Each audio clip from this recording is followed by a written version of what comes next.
Guys आज के video में हम बात करेंगे कि आपकी रिकमेंडेड रेप रेंज क्या होनी चाहिए आपके वर्कआउट शेड्यूल में।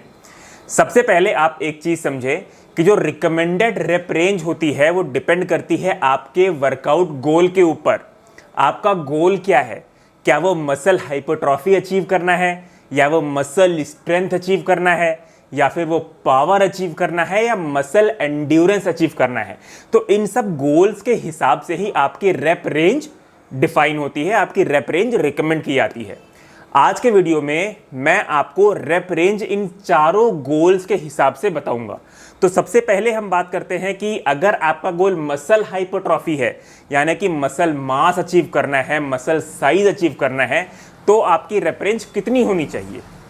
तो अकॉर्डिंग टू एस यानी कि अमेरिकन काउंसिल ऑन एक्सरसाइज, अगर आप मसल हाइपरट्रॉफी के टुवर्ड्स एम कर रहे हैं तो आपको एक रिकमेंडेड रेंज 6 से 12 रेप्स यानी कि 6 to 12 रेप्स रखनी चाहिए।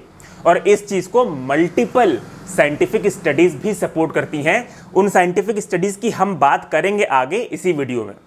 अब हम बात करते हैं कि अगर आपका गोल मसल स्ट्रेंथ अचीव करना हो, यानी कि ताकत अचीव करना है, तो उस केस में आप हमेशा एक चीज जानें कि मसल स्ट्रेंथ के लिए जब भी आप वर्कआउट करते हैं आपको हैवी वेट लोड करना पड़ता है, हैवी वेट लिफ्ट करना पड़ता है। मसल स्ट्रेंथ में जो आपकी इंटेंसिटी होती है वेट लिफ्ट करने की, वो होती है 80 to 90% 1 RM पे। तो जब भी आप इतनी ज़्यादा हैवी इंटेंसिटी पे ट्रेन करते हैं, आपके मसल फाइबर टाइप 2 इन्वॉल्व हो जाते हैं। जो मसल फाइबर टाइप 2 होते हैं वो आपको बहुत ही लिमिटेड टाइम तक एनर्जी दे पाते हैं, बहुत ही कम टाइम तक एनर्जी दे पाते हैं। इसीलिए जब भी आप मसल स्ट्रेंथ के लिए ट्रेन करते हैं आपको वेट हैवी लिफ्ट करना पड़ता है और आपका नंबर ऑफ रेप्स ऑटोमेटिकली कम हो जाता है। मसल स्ट्रेंथ के लिए एस यानी कि अमेरिकन काउंसिल ऑन एक्सरसाइज आपको रिकमेंड करता है कि आप 1 से 6 रेप्स ही मारें, जबकि NASM national academy of sports medicine recommend करता है कि आप 1 से 5 रेप मारें। अब हम आगे बढ़ते हैं और बात करते हैं कि अगर आपका गोल मसल एंड्योरेंस हो तो आपको कितने रेप्स मारने चाहिए। सबसे पहले हम एंड्योरेंस का मतलब समझते हैं। देखिए, एंड्योरेंस का मतलब होता है कि आप एक एक्टिविटी को कितनी देर तक कर पाते हैं। फॉर एग्जाम्पल, अगर आप साइकिलिस्ट हैं तो कितनी देर तक साइकिलिंग कर पा रहे हैं, अगर आप रनर हैं तो कितनी देर तक रनिंग कर पा रहे हैं। तो एंड्योरेंस मतलब हो गया कि आप कितनी देर तक अपने मसल को टेंशन में रख पाते हैं, कितने लंबे टाइम तक अपने मसल को टेंशन में रख पाते हैं। तो अगर आपका गोल मसल एंड्योरेंस है तो मसल एंड्योरेंस के वर्कआउट के टाइम आपके मसल फाइबर टाइप 1 इन्वॉल्व होते हैं। मसल स्ट्रेंथ में मैंने आप लोगों को बताया था कि आपके मसल फाइबर टाइप 2 इन्वॉल्व होते हैं, जो कि आपको लिमिटेड पीरियड ऑफ टाइम के लिए ही एनर्जी दे पाते हैं। पर मसल एंड्योरेंस में आपके मसल फाइबर टाइप 1 इन्वॉल्व होते हैं, जो कि आपको लंबे टाइम तक सपोर्ट करते हैं। इसीलिए एस यानी कि अमेरिकन काउंसिल ऑन एक्सरसाइज आपको रिकमेंड करता है कि मस्कुलर एंड्योरेंस के लिए आपका जो रेपिटेशंस होना चाहिए वो मिनिमम 12 होना चाहिए। मतलब 12 रेप्स आपको मिनिमम करना है और आप 12 रेप्स से ज़्यादा भी कर सकते हैं। अब गज आगे बढ़ते हैं और बात करते हैं अपने सबसे लास्ट गोल के बारे में, जो कि है मसल पावर। तो जब भी आप मसल पावर के लिए ट्रेन करते हैं, मसल पावर मतलब क्या हो गया आपका ओलंपिक लिफ्ट। ओलंपिक लिफ्ट के बारे में आप लोगों ने सुना होगा। तो जब भी आप ओलंपिक लिफ्ट वगैरह वर्कआउट करते हैं, मसल पावर आपका गोल होता है, तो उस केस में जो एक रिकमेंडेड रेप रेंज है एस द्वारा वो है 1 से 2 रेप।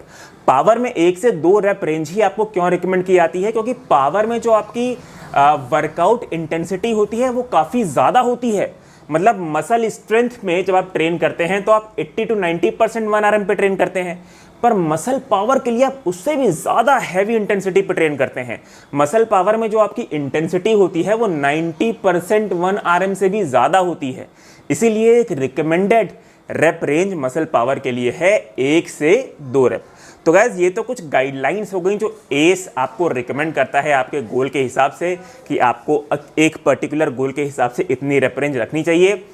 अब हम बात करते हैं कुछ साइंटिफिक स्टडीज़ के बारे में कि कैसे आप अपने मसल साइज को, मसल मास को ज़्यादा ग्रो कर सकते हैं, ज़्यादा फास्ट ग्रो कर सकते हैं। उन साइंटिफिक स्टडीज़ के बारे में बात करते हैं जो कि रिलेटेड होती है आपके रेप रेंज से। तो देखिए एक स्टडी पब्लिश हुई थी journal of sports science and medicine में, जो कि पब्लिश हुई थी दिसंबर 2016 में। इस स्टडी में कुछ ऑलरेडी ट्रेन्ड रेजिस्टेंस पार्टिसिपेंट्स को लिया गया और इन्हें 2 ग्रुप में डिवाइड कर दिया गया। एक ग्रुप को बोला कि आपको हैवी वेट से ट्रेनिंग करनी है और अपने हर सेट में सिर्फ 2 से 4 रेप्स ही करने हैं, जबकि दूसरे ग्रुप को बोला कि आपको मॉडरेट वेट लिफ्ट करना है और अपने हर सेट में 8 से 12 रेप्स ही करने हैं। 8 हफ्तों की स्टडी खत्म होने के बाद यह पाया गया कि जिस ग्रुप ने मॉडरेट वेट से 8 से 12 रेप्स के अंडर ट्रेनिंग की थी, उन्होंने अपने मसल में वॉल्यूम गेन की, मसल में साइज गेन की, मसल मास अचीव किया। जबकि जिस ग्रुप ने सिर्फ 2 से 4 रेप्स ट्रेनिंग प्रोटोकॉल ही फॉलो की थी अपने सेट में, उन्होंने मस्कुलर स्ट्रेंथ ज़्यादा अचीव की।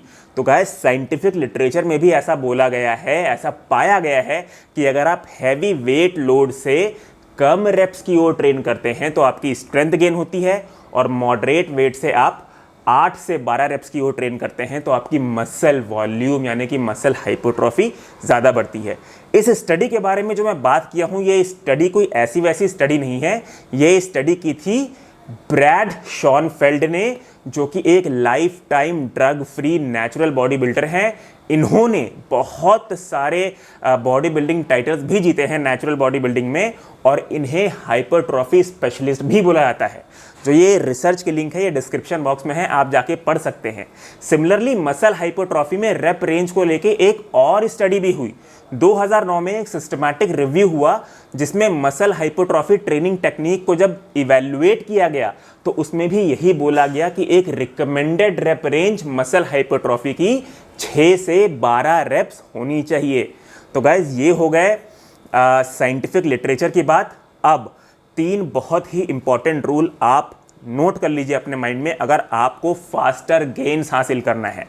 सबसे पहला रूल, जो आपकी मसल हाइपरट्रॉफी की रेप रेंज होगी, यानी कि अगर आप मसल वॉल्यूम के लिए ट्रेन कर रहे हैं तो उसमें जो आपकी रेप रेंज होगी वो होगी 6 से 12 रेप्स, यानी कि 6 to 12 रेप्स। दूसरा रूल, आप अगर मसल हाइपरट्रॉफी के लिए ट्रेन कर रहे हैं तो आपकी जो इंटेंसिटी होगी वो 70 to 80% 1 RM ही होगी। 70 to 80% 1 RM क्यों होगी? क्योंकि अगर आप 70 to 80% 1 RM पे ट्रेन करेंगे तभी आप 6 से 12 रेप्स परफॉर्म कर पाएंगे। अगर आप 80% से ज़्यादा इंटेंसिटी पे वर्कआउट करेंगे तो आप 6 से 12 रेप परफॉर्म ही नहीं कर पाएंगे, और मसल हाइपरट्रॉफी की रिकमेंडेड रेप रेंज ही 6 से 12 रेप है। तो आप 70 to 80% 1 RM पे ही अपनी इंटेंसिटी चुनें। सबसे फाइनल और सबसे इंपॉर्टेंट रूल, जिसके ऊपर मैं ऑलरेडी एक वीडियो बना चुका हूँ, और वो ये था कि जब भी आप मसल हाइपरट्रॉफी के लिए ट्रेन कर रहे हैं, जो आपका कॉन्सेंट्रिक मूवमेंट होना चाहिए वो 1 से 2 सेकंड का होना चाहिए। जो आपका आइसोमेट्रिक होता है, यानी जब आप पॉज लेते हैं ऊपर जाके, वो 1 सेकंड का होना चाहिए, और आपका इसेंट्रिक 2 से 4 सेकंड का होना चाहिए। तो गाइस उम्मीद करता हूँ आज का वीडियो आप लोगों को अच्छा लगा हो।